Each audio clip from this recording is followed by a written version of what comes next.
নিৰ্মলা সীতাৰমণ ডাঙৰীয়ানীয়ে যি ভৱিষ্যদৰ্শী বাজেট উত্থাপন কৰিলে ইয়াক আদৰণি জনাইছোঁ। আমি সকলোৱে জানো যে বৰ্তমান সময়খিনি আমাৰ শিক্ষাৰ ক্ষেত্ৰত এটা ট্ৰেনজিশ্যনৰ যুগ, য'ত আমি NEP ইমপ্লিমেণ্ট কৰি আছোঁ আৰু এই সময়খিনিতে গোটেই বিশ্বজুৰি মানৱ জাতি এক প্ৰযুক্তিগত উত্তৰণ আমি দেখিবলৈ পাইছোঁ, য'ত ইনফৰমেশ্যন টেকন'লজিৰ লগে লগে আৰ্টিফিচিয়েল ইণ্টেলিজেন্সে খুব গুৰুত্বপূৰ্ণ ভূমিকা পালন কৰিছে।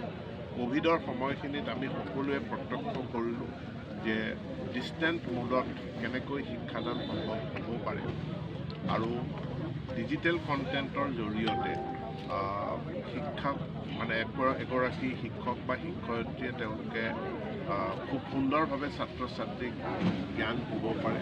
বৰ্তমানটো অডিঅ' ভিজুৱেল মিডিয়াৰ যুগ, PPTৰ যুগ আৰু এই খণ্ডটোক শক্তিশালী কৰাৰ কাৰণে আমি অসম চৰকাৰে বহুতখিনি কাম কৰি আহিছোঁ।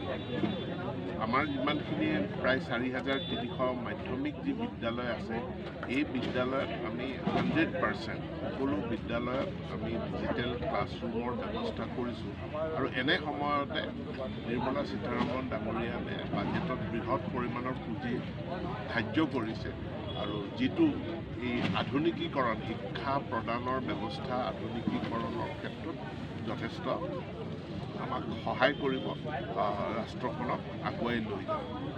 প্ৰধানমন্ত্ৰী নৰেন্দ্ৰ মোদীয়ে যেতিয়া ক'ভিডৰ পৰিস্থিতি চলি আছিল, সেই সময়তে আত্মনিৰ্ভৰ ভাৰতৰ তেখেতে আহ্বান জনাইছিল আৰু তাৰ পাছৰ পৰা আমি আত্মনিৰ্ভৰ ভাৰত এখন গঢ় দিয়াৰ কাৰণে প্ৰধানমন্ত্ৰী নৰেন্দ্ৰ মোদীৰ নেতৃত্বত পদক্ষেপ গ্ৰহণ কৰি আহিছে, য'ত আমি ভাৰতবৰ্ষই এটা সময়ত পশ্চাৎপদ ৰাজ্য আছিলোঁ। তাত আমি বুলেট ট্ৰেইনৰ সপোন দেখিলোঁ, তাত আমি বন্দে ভাৰত এক্সপ্ৰেছ তাত বাস্তৱত ৰূপায়িত হোৱা দেখিলোঁ। আমি এক্সপ্ৰেছ হাইৱে আমি ভাৰতবৰ্ষত প্ৰত্যক্ষ কৰিলোঁ, মানে কি কয় গতিশক্তি আমি প্ৰত্যক্ষ কৰিলোঁ আৰু আমাৰ ৰাস্তা যোগাযোগৰ যি আন্তঃগাঁথনি, এই যোৱা 5টা বছৰৰ যি বিধায়ক হিচাপে ধেমাজিক প্ৰতিনিধিত্ব কৰিছোঁ, কিমানখিনি কাম কৰিব পাৰিলোঁ বা কৰিলোঁ তাৰ এটা লিখিত খতিয়ান এখন পুস্তিকা আকাৰে আমি দিছোঁ। এইখিনি সময়ৰ ভিতৰত আমাৰ যাতায়াত ব্যৱস্থা ব্যাপক পৰিৱৰ্তন হ'ল। গাই নদী চমৰাজানৰ যি বান পৰিস্থিতি তাৰ সমাধান হ'ল। ধেমাজি এইখিনি সময়তে বানপানী মুক্ত হৈছে। এইখিনি সময়তে ধেমাজিত মথাউৰি ৰাস্তালৈ ৰূপান্তৰিত হৈছে। অসমমালাৰ ৰাস্তা ধেমাজিৰ পৰা ঢকুৱাখানালৈ মাজুলী যাব পৰা অসমমালাৰ ৰাস্তা নিৰ্মাণ হৈছে। মেডিকেল কলেজখন হয়তো আৰু 6 মাহমানৰ ভিতৰত আমাৰ সম্পূৰ্ণ হৈ উঠিব। আমাৰ DC অফিচ প্ৰায় সম্পূৰ্ণ হৈছে আৰু এমাহ 1.5 মাহৰ ভিতৰত DC অফিচটো কাৰ্যক্ষম হৈ যাব। নতুন আমি চাৰ্কিট হাউচ নিৰ্মাণ কৰিছোঁ। এইখিনি সময়ৰ ভিতৰতে ইণ্ডিয়ান এগ্ৰিকালচাৰেল ৰিচাৰ্চ ইনষ্টিটিউট যি আছে, পূৰ্বে ইয়াৰ ছাত্ৰ ছাত্ৰীসকল দিল্লীত অধ্যয়ন কৰিছিল, এতিয়া ইয়াতে হোষ্টেলত থাকি দেশৰ বিভিন্ন প্ৰান্তৰ ছাত্ৰ ছাত্ৰীয়ে তাত শিক্ষা গ্ৰহণ কৰি আছে। ধেমাজি ইঞ্জিনিয়াৰিং কলেজখনৰ উন্নতি হৈছে আৰু বিশেষকৈ প্লেচমেণ্টৰ ক্ষেত্ৰত ধেমাজি ইঞ্জিনিয়াৰিং কলেজ অসমৰ ভিতৰতে প্ৰায় প্ৰথম স্থান 65% প্লেচমেণ্ট ৰেটেৰে প্ৰথম স্থান লাভ কৰিবলৈ সক্ষম হৈছে। এই সামগ্ৰিক ধেমাজিৰ উন্নয়ন যি বিকাশৰ লগতে আগন্তুক 5টা বছৰত আমাৰ কি কাম কৰিব লাগিব তাৰ কাৰণে প্ৰবুদ্ধ নাগৰিকসকলৰ পৰা আজি মই 3টা স্থানত মতামত গ্ৰহণ কৰোঁ। 2000তকৈ অধিক ব্যক্তি এই 3খন মিটিঙত সহযোগিতা কৰে, অংশগ্ৰহণ কৰে আৰু তেখেতসকলে বহুত মূল্যৱান গুৰুত্বপূৰ্ণ পৰামৰ্শ আগবঢ়ায়, যিসমূহ পৰামৰ্শ সন্নিৱিষ্ট কৰি আমি ধেমাজি সমষ্টিভিত্তিক সংকল্প পত্ৰ শিক্ষাজনক আঁচনি গ্ৰহণ কৰা হৈছে, পুঁজি ধাৰ্য কৰা হৈছে আৰু এই MSMEৰ ক্ষেত্ৰত যি পলিচি বাজেটখনত লোৱা হৈছে, ইয়াৰ জৰিয়তে অসমৰ উদ্যোগীকৰণৰ আমাৰ পৰিৱেশ, আমাৰ উদ্যোগী ব্যক্তিসকলে, আমাৰ ষ্টাৰ্টআপবিলাকে, আমাৰ বিভিন্ন এণ্টাৰপ্ৰিনিয়াৰসকল তেওঁলোক উপকৃত হ'ব বুলি মই আশা ৰাখিছোঁ আৰু সমগ্ৰ উত্তৰ পূৰ্বাঞ্চলে গুৰুত্ব পাইছে বাজেটখনত। গতিকে মই মাননীয় বিত্তমন্ত্ৰী নিৰ্মলা সীতাৰমণ ডাঙৰীয়ানীক আমাৰ ফালৰ পৰা অশেষ শিক্ষা খণ্ড, উদ্যোগীকৰণ খণ্ডত যি পদক্ষেপ গ্ৰহণ কৰিছে তাৰ কাৰণে অশেষ ধন্যবাদ জ্ঞাপন কৰিছোঁ।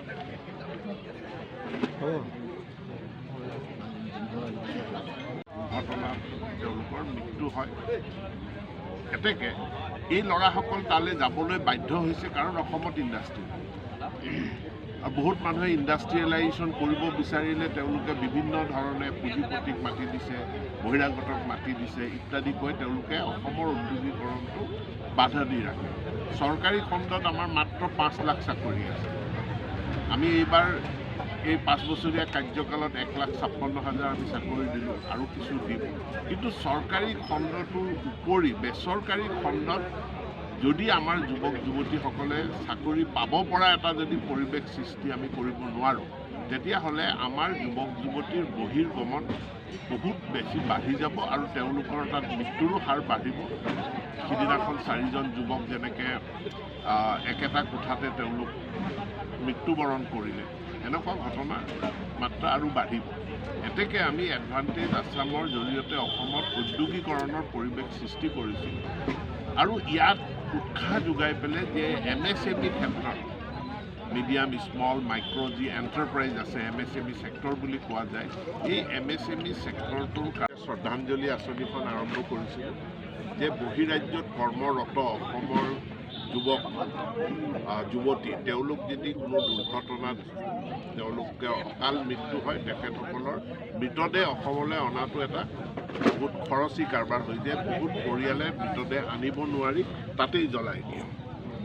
এতেকে আমি শ্ৰদ্ধাঞ্জলি আঁচনিৰ জৰিয়তে চৰকাৰী খৰচত এনেকুৱা দুৰ্ভগীয়া পৰিয়ালৰ বাবে শৱদেহবিলাক আৰু এতিয়া এই বাজেটখনে আমাৰ বাবে আৰু আশাৰ বতৰা কঢ়িয়াই আনিছে যে আমাৰ যাতায়াত ব্যৱস্থা আৰু উন্নত হ'ব। বন্দে ভাৰত এক্সপ্ৰেছ অসমলৈও আহিলে আৰু ইয়াৰ এতিয়া সম্প্ৰসাৰণ হ'ব। শিলিগুৰিৰ পৰা গুৱাহাটীলৈকে হাই স্পীড কৰিডৰ হ'ব। ইণ্ডাষ্ট্ৰিয়েল গ্ৰ'থটো এই সময়খিনি আমাৰ কাৰণে খুবেই গুৰুত্বপূৰ্ণ। আমি এডভান্টেজ আছাম কৰি আমি ৰাজ্যখনলৈ যিটো উদ্যোগীকৰণৰ এটা পৰিৱেশ আনিব বিচাৰিছোঁ। কাৰণ আপোনালোক সকলোৱে দেখিছে যে আমাৰ লাখতকৈ অধিক অসমৰ যুৱক তেওঁলোকে বহিৰাজ্যত কাম যে মাহত হয়তো 10জন 12জন বা 7-8জন ল'ৰা এনেকুৱা দুৰ্ঘটনাত পতিত হয়, তেওঁলোকৰ হয়তো শৱদেহ আনিব লগা হ'ব পাৰে। কিন্তু এতিয়া আমি দেখিছোঁ যে প্ৰতি মাহত 40-50জনকৈ ল'ৰা আমাৰ বাহিৰত তেখেতে মৃত্যুমুখত পৰে। এই 40-50জন ল'ৰা যি মৃত্যুমুখত পৰে তেওঁলোক আমাৰ সন্তান। তেওঁলোকে স্কুল ড্ৰপ আউট হয় বা তেওঁলোকে দৰিদ্ৰতাৰ কাৰণে সামান্য কেইটামান পইচাৰ কাৰণে তেওঁলোকে কৰ্ণাটক, কেৰেলা এইবিলাকত কাম বিচাৰি